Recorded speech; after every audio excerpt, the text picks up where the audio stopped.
저희가 특별한 건 없고요. 특히 저희가 기본소득을 포함해서 오는 데이터 청까지 아침에 발언하신 부분과 관련해서 조금 이렇게 질문을 기자님께서 많이 주셔서 거기에 대해서 이제 비탄 없이 소개해 드리도록 하려고 하고요. 기자님께서 직접 말씀을 주시고요.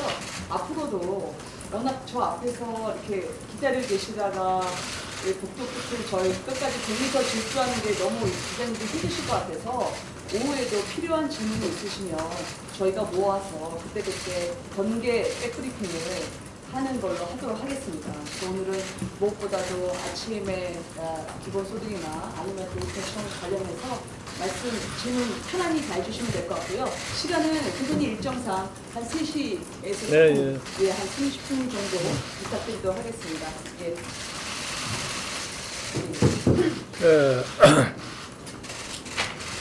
여러분들이 그 기본소득에 대해서 굉장히 관심들이 많으신 것 같고, 최근에 언론의 기사와 동향을 보고 같으면 상당히 혼돈스러운 그런 모습을 보이고 있기 때문에 제가 기본소득에 관해서 기본적인 기본소득이라는 말이 나온 배경과 그다음에 지금 우리나라에서 얘기되고 있는 기본소득에 대해서 좀 구체적으로 설명을 해드릴게요.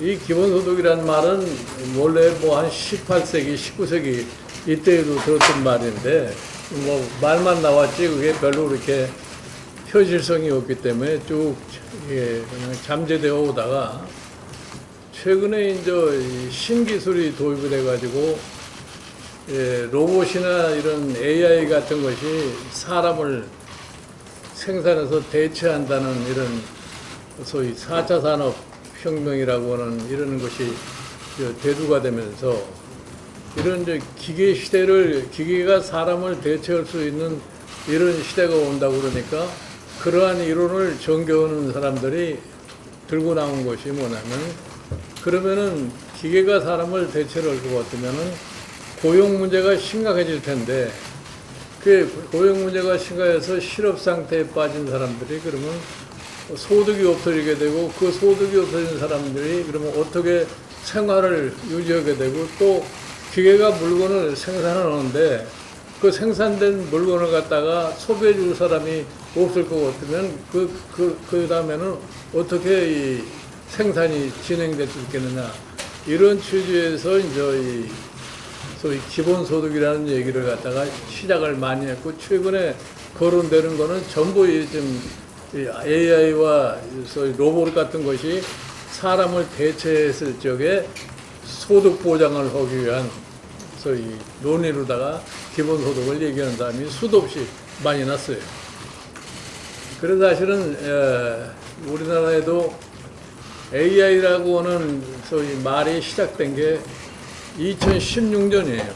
여러분들이 기억하시는지 모르지만 이세돌과 알파고가 바둑을 두면서 그때부터 AI라고 하는 것이 있구나 하는 것이 우리나라에 전파됐고, 그러고 지난 지 지금 한 4년쯤 된 거예요. 그래 최근에는 AI 전문가라는 사람들도 많이 등장하게 되고, 또 AI라는 것이 실질적으로 일반 아주 규모가 적지만 생산하는 과정에서도 적용이 되고 하는 그것이 지금 현 상황입니다. 그러니까 지금 AI 그런 데서 발생한 이 기본소득을 그러면 어떻게 형성할 것이냐, 여기에 정론이 지금 없어요, 세계적으로. 그러면 기본소득을 국민 다에게 줘야 되느냐, 어떤 부류의 사람들에게 줘야 되느냐 하는 이런 논쟁이 많이 있는 거예요. 그러니까 이걸 연령대를 기준으로 해야 되느냐 이런 얘기도 나오고 그러고 있고, 지금 실질적으로 기본소득을 가지고 국민들에게 의사타진을 한 나라가 2016년에 스위스에서 기본소득 도입에 관한 국민투표를 했는데 대부분의 소위 스위스 국민들이 그거를 거부를 해서 수요에서는 그 얘기가 사라져버렸어요.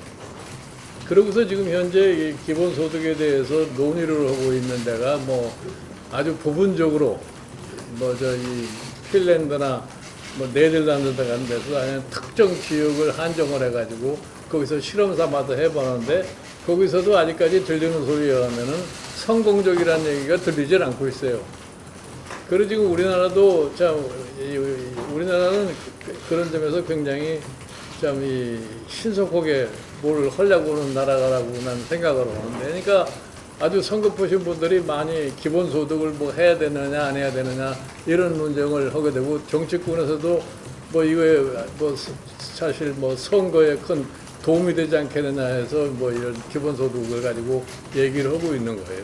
그래서 제가 어저께 뭐 물질적 자유를 좀 증대시켜 주는 것이 정치의 과제라고 이렇게 얘기를 했더니, 그것이 마치 무슨 기본소득을 갖다가 전제로 해서 얘기하는 것처럼 들리실지 모르지만, 사실은 이 경제정책을 하는 사람들이 이 일반 국민의 생활을 위해서 가장 중요한 게 뭐냐면 고용을 어떻게 창출해 주느냐에 달려 있어요.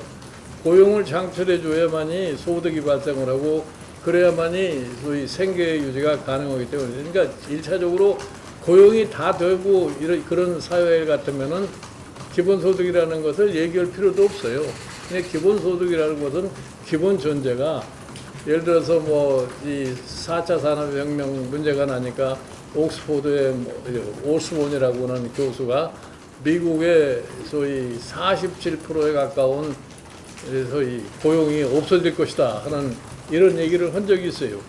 그러니까 이제 거기에 따라서 나오는 얘기들이 기본소득, 기본소득인데, 가장 전제가 뭐냐? 기본소득이라고 하면은 이거를 장기적으로 이게 소득이 보장이 돼야 되기 때문에 거기에 대해서 1차적으로 해결해야 할 것이 뭐냐면은 재정 조달이 과연 장기적으로 가능할 수 있겠느냐 하는 겁니다. 그럼 예를 들어서 기본소득이라고 하는 것을 이제 실질을 할 것 같으면 현행 우리나라의 세입 수준을 갖다 가지고서 과연 기본소득을 갖다 지금 실행을 할 수 있겠느냐, 그걸 갖다 따져야 되는데, 그러기 위해서는 아직은 우리는 그런 점에서 상당히 요원하다고 얘기를 할 수가 있어요. 지금 뭐 최근에 와서 이 코로나 바이러스 이 문제로 인해 가지고 지금 뭐 1차, 2차, 3차 추경까지 가면서 지금 적자 재정의 상황으로다가 치닫고 있는데, 이런 적자 재정의 상황에서 기본소득을 갖다가 뭐 당장에 할 수 있다고 생각하는 건 환상에 불과하다고만 생각을 하는 사람이에요.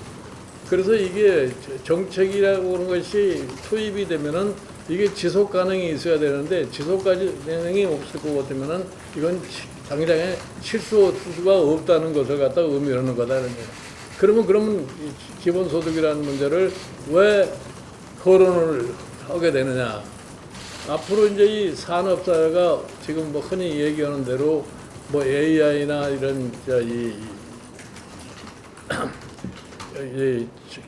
인공지능 같은 것이 투입이 돼가지고 기계가 사람을 대체하는 그러한 소위 생산 방법으로 들어갔을 적에, 그때 가서 그러면 우리도 그런 과정을 앞으로 맞이할 수밖에 없을 텐데, 그때는 그러면 어떻게 할 거냐. 그래서 지금서부터 기본소득이라는 것이 무엇이고, 기본소득을 하려면은 어떻게 이거를 형성을 해야 되고, 그거를 제대로 시행하려고 하면 재정적인 뒷받침을 어떻게 할 것이고, 이것을 갖다가 연구를 계속해서 해야 된다, 이런 얘기입니다.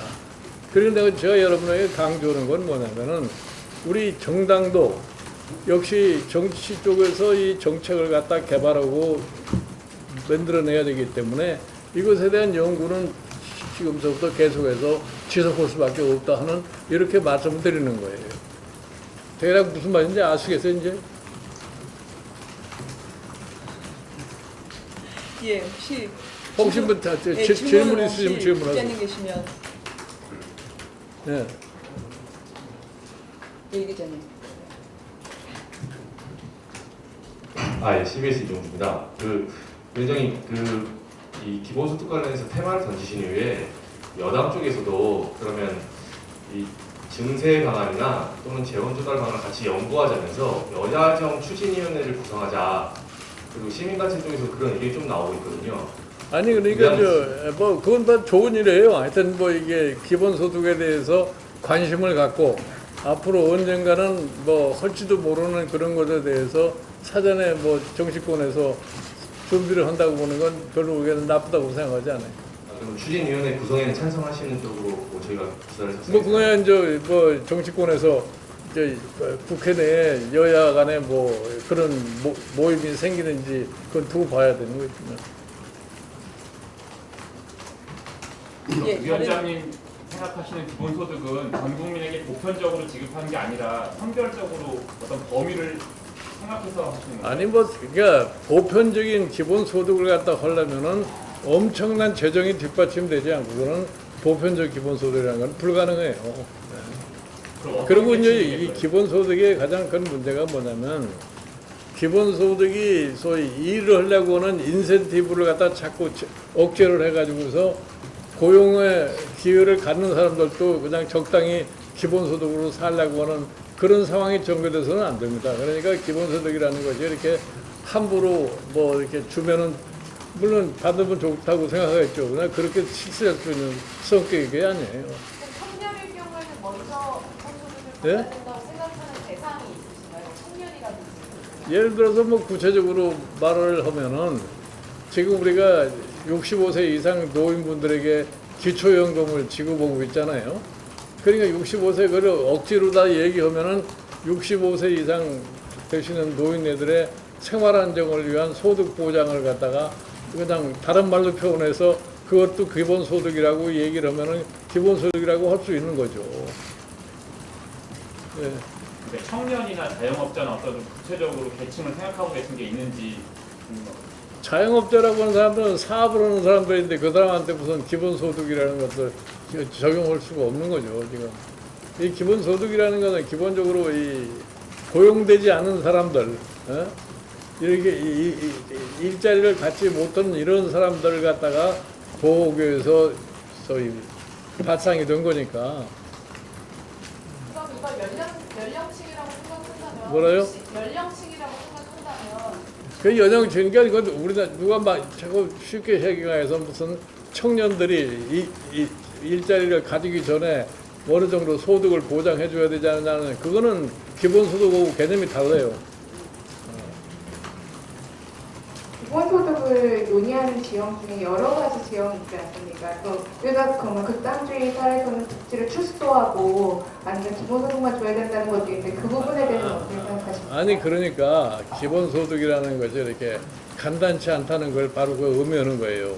지금 사실 각 나라의 정부가 전부 다 자기 나름대로의 복지 정책을 가지고서 복지 지출을 여러 가지로 많이 하고 있잖아요.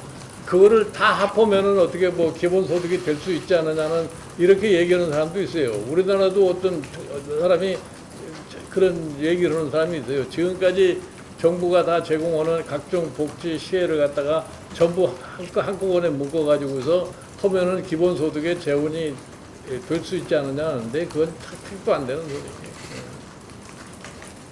위원장님께서 아침에 회의에서 돌아가실 때 디지털 뉴딜이라는 자, 좀 크게 좀 얘기를 해보죠. 아침에 회의에서 말씀하실 때 디지털 뉴딜 입법 활동을 좀 중점으로 하겠다면서 데이터 청 신설이라든지 이런 거를 좀 구상을 발표를 하셨습니다. 예. 그러니까 이것도 어떤 기본소득이라는 전체의 어떤 재원을 만들기 위해 가지고 신산업을 데이터를 활용한 산업을 육성을 한다라는 그거는 기본소득하고는 관계가 없는 거고, 우리가 이제 앞으로 지금 시대가 이제 플랫폼을 가져야만이 제대로 경쟁력을 향상시킬 수 있는 거기 때문에 지금 현재 이 소위 미래 산업을 얘기할 적에는 종전과 달리 무슨 어떤 마테리얼이 올려가 아니라 데이터가 올려란 말이에요. 그 데이터가 바로 돈인데 이 데이터를 잘 활용을 해야만이 앞으로 미래 세대의 소위 경쟁력을 확보할 수 있다고 생각하기 때문에 지금 우리는 지금 데이터가 전부 흩어져 있어요. 그리고 각 부처별로 다 그냥 따로따로 데이터가 수집되고 있기 때문에 이거 데이터청 같은 거를 만들어 가지고 데이터를 같이 공유하게 했기 때문에 그 사용이 좀 용이하다 이렇게 해서 데이터청을 만들어야 된다는 얘기를 한 거예요. 위원장 기본소득 재원 조달 말씀 많이 강조를 하셨는데 그렇다면 이제 기본소득 화두 던지신 데 이어서 증세 이야기까지 좀 선도적으로 하실 수 있으신 건지 그런 계획이 있으신 건지 좀 여쭙고 싶습니다. 지금 우리나라의 지금 이 세제를 놓고 봤을 적에 지금 우리나라의 조세 부담률이 약 한 19% 정도 된다고 이렇게 생각을 하는데 지금 현재 지금 조세 부담률도 일반 국민들은 높다고 생각하는데 거기에 더 이상 이 세금을 갖다 부과했을 적에 그것이 경제에 미치는 영향도 적지 않이 클 거라고 봐요. 그러니까 함부로 이 정세 문제를 갖다 함부로 논의할 수도 없는 거고 예를 들어서 뭐 복지를 누리려면은 당연히 정세를 안 할 수가 없어요. 정세 없는 복지를 갖다 할 수 있다고 생각하지 않기 때문에 그래서 실은 보면은 이 우리가 참 사회보장제도를 갖다가 도입을 할 적에 왜 그러면 보험 같은 거를 선택을 해서 뭐 보험제도를 사용하느냐. 그 바로 안에서 일반 국민이 세금을 내는 것보다는 이런 보험제도를 도입을 하면은 보험제도는 내가 낸 것만큼 갖다 쓸 거라고 그러니까 별로 저항이 없는데 세금을 더 내라고 그러면 내가 낸 세금이 어디 갈지도 모르는데 그러니까 세금에 대한 저항이 많은 거예요. 그래서 뭐 정세라고 하는 것을 갖다가 이렇게 뭐 함부로 얘기를 할 수가 없어요. 그러니까 우리가 재정이 확실하게 보장되지 않는 한은 이런 기본소득 같은 거를 함부로 얘기를 할 수가 없는 거라고요.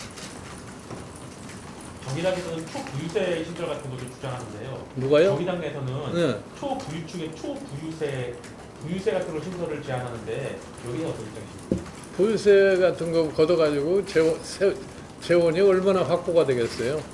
예? 그거 가지고 무슨 그렇게 큰 복지를 할 수 없어요.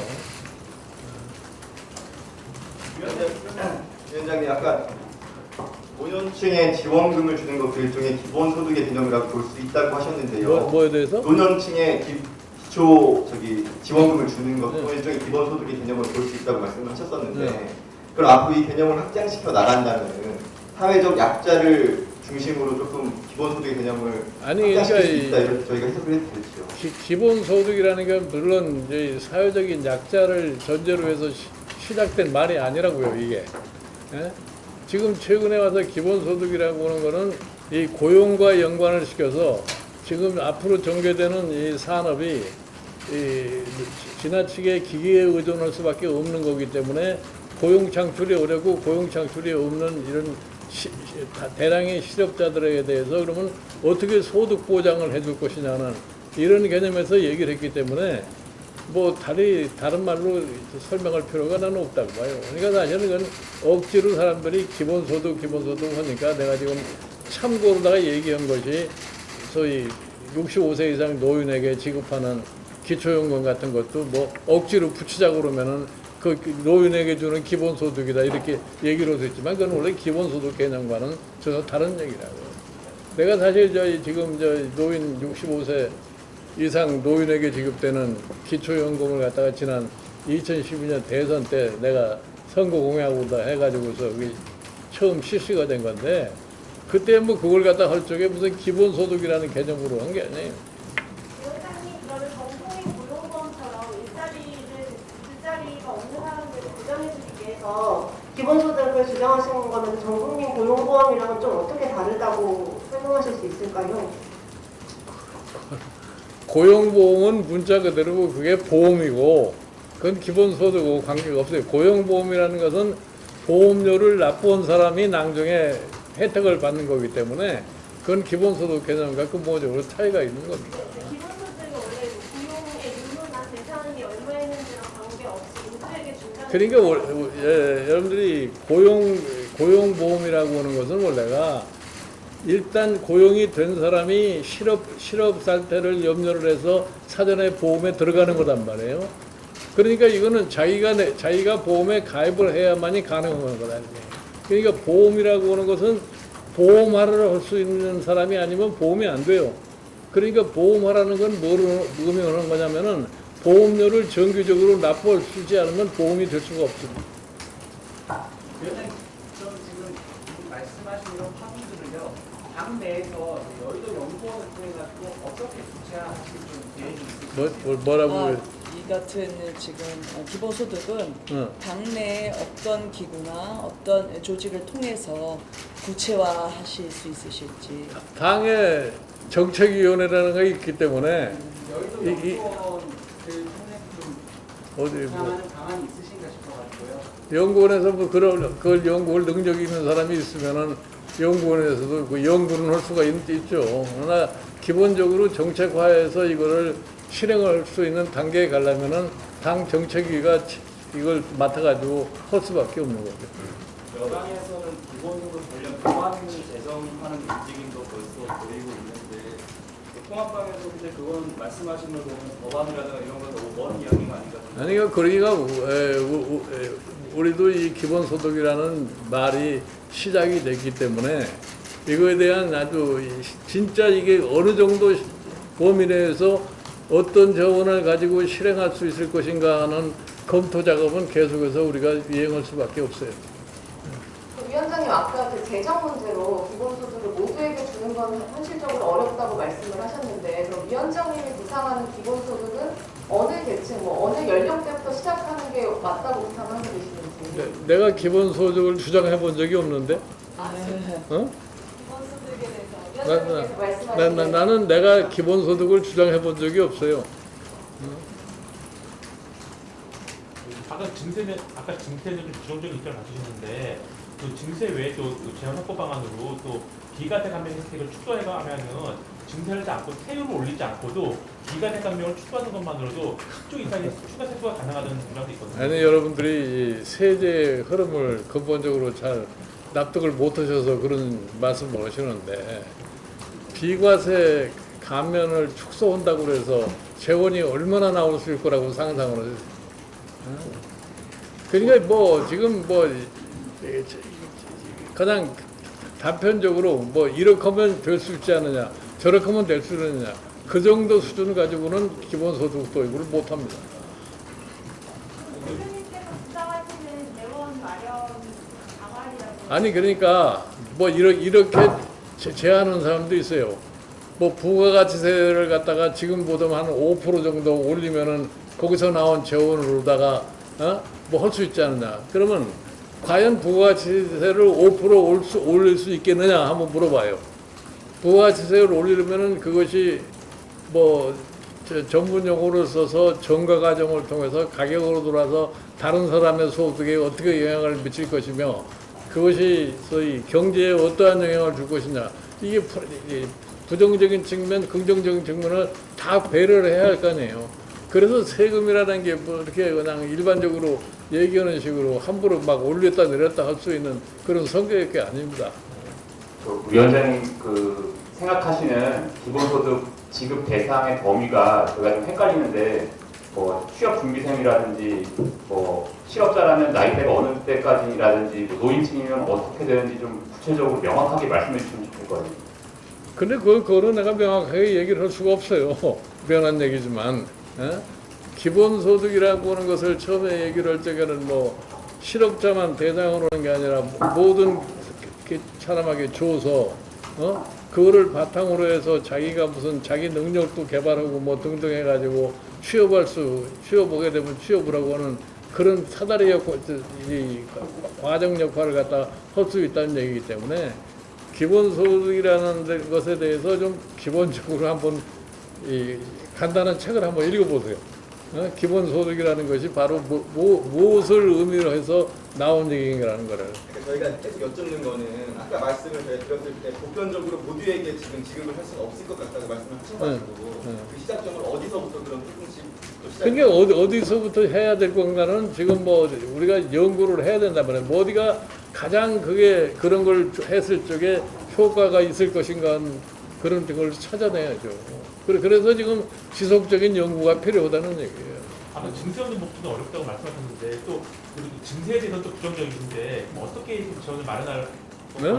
아까 분명히 증세 없는 목표는 불가능하다고 말씀하셨잖아요. 근데 그러면 또 이번 증세에 대해서 또 이렇게 부정적인 입장이신데 또 부유세 여러분들 내가 설명해 드릴게요. 세금에서 가장 크게 들어올 수 있는 것이 직접세 소득세 아니면은 부가가치세입니다. 법인세가 법인세라는 것도 이 소득세나 이 부가세만 못해요. 그런데 그러면 소득세는 지금 우리나라의 납세 이런 중에서 한 50%밖에 지금 세금을 안 내고 있어요. 그럼 소득세를 올릴 수 있겠느냐? 소득세라는 게 조세 저항이 제일 많은 세금이란 말이에요. 그럼 부가가치세는 올릴 수 있겠느냐? 부가가치세도 지금 도입이 된 지 지금 그 77년에 도입이 됐으니까 그 30년 장 되는데도 그것도 지금 손도 못 대고 있는 실정이다. 그럼 법인세를 해야 되냐? 법인세라는 것은 법인의 이윤이 나지 않으면 세금을 한 푼도 안 내는 게 법인세예요. 그러니까 이게 조세 수입이 어느 정도 안정적인 것이 확보가 돼야만이 어느 특정 지출을 할 수 있는 거 아니에요? 그래 이렇게 무슨 간단하게 뭐를 올리면 금방 해결이 되고 이걸 올리면 해결이 되고 그런 게 아니라고요. 위원장님 말씀하신 대로 4차 산업혁명으로 사라질 일자리 유형이 기존의 이런 블루칼러 직업의 제조업 일자리보다는 행정 사무직과 같은 화이트칼러 일자리가 훨씬 더 많이 사라질 거다 이런 보고서 내용이 있는데 그리고 아까도 오전에 데이터청 만들겠다 이런 말씀하셨잖아요. 그러면 앞으로 사라질 일자리들을 키우는 그런 교육 위주에 우리가 집중을 해왔었는데 데이터청도 만든다고 하셨으니까 우리나라 교육은 어떻게 변화해야 되고 또 이런 데이터 사업에 필요한 인재들을 어떻게 구축해 나갈 건지 궁금합니다. 지금은 아직은 우리나라가 이 4차 산업혁명으로 인해 가지고서 지금 실업이 크게 발생하거나 하는 그런 상황은 아직 도래하지 않고 있어요. 그러니까 지금 남의 나라에서 거기도 꼭 그게 발생한 것보다도 연구자들이 가상에서 만든 지금 실업률 등등인 거예요. 예를 들어서 47%가 실업이 될 것이다 하는 것도 그 연구자가 모든 지금까지 인간이 하던 생산을 갖다가 기계가 대체할 수 있는 범주를 아주 극대화해 가지고서 했던 것이 이제 그렇게 나온 거기 때문에 지금 아직까지는 현실과 도래하지 않는 상황이란 말이에요. 그러니까 지금 사실은 이 기본소득 이론이라는 것도 내가 솔직하게 말씀드려서 내가 2016년에 이제 국회 대표연설을 하면서 앞으로 우리가 이 4차 산업 시대를 막이하게 될 테니까 기본소득 등도 지금서부터 검토할 단계에 있다는 얘기를 내가 한 적이 있어요. 그러고 난 다음에 우리나라 기본소득학회라는 데를 내가 가서 보니까 우리 기본소득을 갖다가 이렇게 연구원 분도 그렇게 많지도 않아요. 그러니까 지금 개념이 갑자기 정치권에 뛰어들어와 가지고서 기본소득 하는 거기 때문에 이거를 이렇게 신중하지 않게 그냥 정치적인 이런 피상적인 판단으로다가 기본소득을 논의할 수 있는 성격은 아니라는 걸 내가 분명히 말씀드립니다. 저희가 헷갈려서 그런데 큰 흐름이 안정해지고 디테일하게 질문을 드리니까 방향이 좀 안 잡히는 것 같은데요. 지금 큰 방향으로 봤을 때 제가 딱 두 가지만 듣고 싶은데 첫 번째는 이 기본소득이라는 게 기존의 복지정책 위에 더 지금 주겠다는 그런 진영이 있고 아까 좀 전에 잠깐 언급하셨지만 기존 복지를 총 합쳐가지고 그냥 기본소득으로 전환하는 그런 크게 보면 큰 흐름이 있는데 아까 좀 전에 설명하신 바로는 후자의 경우는 좀 아닌 것처럼 말씀하셨는데 그게 맞는지 여부하고요. 두 번째는 한시적인 기본소득을 말씀하시는 건지 아니면 지속 가능한 좀 거의 중연구적인 기본소득을 말씀하시는 건지. 아니 기본소득 제도를 도입을 하면은 기본소득은 한시적으로 할 수가 없어요. 그래서 지속적인 재정 확보가 안 되면은 기본소득이라는 말을 쓸 수가 없다고요. 그리고 지금 이 전체 복지 예산을 갖다가 한꺼번에 틀어가지고서 기본소득으로 다 하면 되지 않느냐는 그거는 이 복지 구조 자체를 제대로 인식을 못한 사람들이 하는 소리라고요. 위원장님 계속 돌림말이지만 기본소득의 정의가 소위 말해서 해외에서 쓰는 정의가 있거든요. 그게 이제 재산이나 고용 여부에 상관없이 일정 소득을 지속적으로 준다. 아니 글쎄 그거는 빈부에 관계없이 소득을 모든 사람에게 일정하게 준다는 그런 논리가 있는 거예요. 그게 그러니까 그거를 지금 우리나라에서는 얘기할 수 있는 그런 상황이 전혀 아니라. 위원장님 말씀하신 그 정의랑 다른 정의를 말씀하신 거죠? 위원장님 그러면은 저기 장기적으로 생각을 하고 계신 것 같은데 이제 내년에도 선거가 있고 내후년에도 선거가 있잖아요. 그럼 이 어젠다를 좀 언제까지 확립을 해서 좀 내놓으실 계획이신지 시간적으로. 그거 좀 두고 보세요. 우리가 이제 가능성이 빨리 포착이 되면은 일찍이 할 수도 있고 그 불가능하다고 생각하면은 그렇게 할 수가 없고 그런 거죠. 위원장님, 재난지원금이 이미 전 국민에게 한 차례 지급이 된 바 있는데 뭐가? 이 재난지원금 재난지원금. 재난지원금의 효과에 대해서 어떻게 평가하시는지, 그리고 2차 재난지원금을 주자 이런 움직임이 있는데 여기에서는 어떤 그러니까 내가 여기 저희 통합당의 선거대책위원장에 취임하면서 한 얘기가 있어요. 지금 이 우리나라의 상황으로 봤을 적에 중소기업, 소상공인, 또 이 자영업자 이런 사람들이 코로나 바이러스 때문에 가장 어려운 환경에 처해 있기 때문에 예산 조정을 통해서 대통령의 재정명령으로다가 그 사람들에 대한 소위 생존을 위한 조치를 갖다 취하는 게 좋겠다는 얘기를 했어요. 그래서 이게 일시적으로 끝난다면 모를까, 코로나 바이러스가 언제까지 지속될지 모르니까 일정 기간 동안에 소득 보장을 해줘야 되지 않느냐, 내가 이렇게 제의를 한 적이 있어요. 그런데 이제 정부의 입장에서는 무슨 생각을 했는지 모르지만 갑작스럽게 전 가구당 100만 원씩 주겠다고 이렇게 나온 거 아니에요? 그러면 내가 질문하기를 그런 거예요. 그러면 100만 원 쓰고 나서 한 달 정도 지나고 나면 그 다음에는 뭘 할 거냐? 지금 와서 보면은 여러분들이 아마 깜짝 놀랄 거예요. 100만 원 자금을 지급한다고 신고를 하라고 그러니까 처음에는 뭐 한 70% 정도만 신고하지 않겠느냐고 아마 정부는 예상하는지 몰라요. 그러나 지금 98%가 넘었다는 거 아니에요? 이 98%가 이 넘게 소위 기본 재난소득을 신고를 했다는 것은 우리나라의 지금 소득 분포의 양상이 어떻다는 것을 대략 설명할 수 있는 거예요.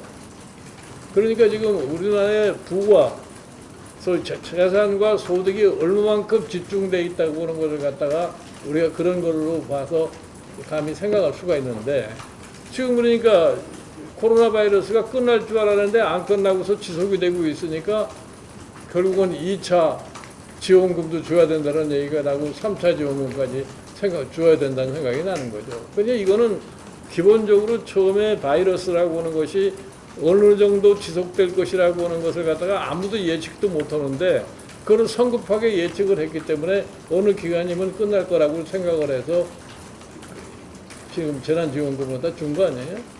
지금 와서 뭐라고 그래요? 주면서 좀 기부를 좀 많이 했으면 좋겠다고 그러는데 기부한 사람들이 그 정도 사람이 기부를 안 하니까 그 처음에 한 2조 내지 무슨 3조가 기부로 들어올 거라고 생각하는데 불과 한 7천억 조금 넘게밖에 안 남는다는 거 아니에요? 지금 가셔야 돼서 네. 앞으로 이렇게 아침에 화두가 던져질 때 필요하면 저희가 또 질문을 자, 받고 이제 진행하도록 하겠습니다. 기본소득은 이제 그 정도 여러분들이 아시면은 내가 보기에 막 기사 쓰는데 편하실 거예요.